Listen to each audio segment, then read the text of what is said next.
महामहिम से सरकार ने जो अभिभाषण का वाचन कराया वो बहुत निराशाजनक था, झूठ का पुलिंदा था। कोई भी ऐसा तथ्य नहीं था जो सरकार ने ठीक ढंग से किया हो।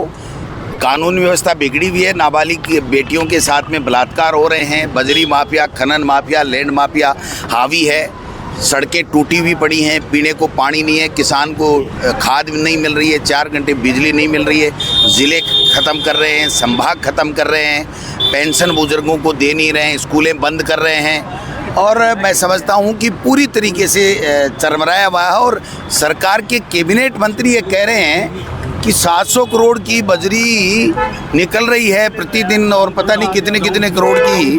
तो आप बताइए, कैबिनेट मंत्री जिसने ये अभिभाषण को मंजूरी दी है, उस कैबिनेट का एक माननीय कैबिनेट मंत्री ये कह रहा है कि भ्रष्टाचार चल रहा है, बजरी माफिया हावी हैं, और कौन निकाल रहा है, कैसे निकाल रहा है, क्या माफिया किस तरीके से चोरी कर रहा है, भ्रष्टाचार कर रहा है, ये सब चीज़ें सरकार को जवाब देना चाहिए।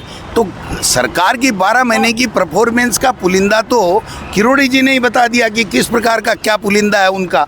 तो आप समझ सकते हैं कि ये सरकार पूरी तरीके से फेल है। ये केवल और केवल कांग्रेस को कोसना, गांधी परिवार को कोसना, गाली देना, हम लोगों पे झूठे लांछन लगाना, इसके अलावा इनके पास में कुछ नहीं है करने धरने को। इनके पास कोई पर्ची आती है तो वो काम इनको करना पड़ता है, चाहे वो गलत हो चाहे वो सच्चा हो, और पर्ची नहीं आती है तो हाथ पे हाथ धरे बैठे रहते हैं। आज बताइए, कम से कम 150-200 IAS और IPS जिले और संभाग ख़त्म करने से और प्रमोशन होने से बैठे हुए हाथ पे हाथ धरे बैठे, उनको कोई काम नहीं मिल रहा, पोस्टिंग नहीं दी जा रही है, कोई निर्णय नहीं कर पा रहे हैं। जब तक दिल्ली से पर्ची नहीं आएगी, ये किसी भी अधिकारी का, IPS IAS का कोई पदस्थापन ही नहीं कर सकते, पोस्टिंग ही नहीं कर सकते, ट्रांसफर नहीं कर सकते। तो फिर सरकार चला कौन रहा है, ये हम पूछना चाह रहे हैं। मुख्यमंत्री कह रहे हैं कांग्रेस ने 3 साल में जितना नहीं किया, हमने 1 साल में काम कर दिया। ये तो बहन जी, ऐसे तो कोई कह देगा, ये तो 5 साल बाद में कहते हैं कि जो 70 साल कांग्रेस ने नहीं किया वो हमने कर दिया। तो जनता मान थोड़ी लेगी, इनको नानी याद दिला देगी। है जी,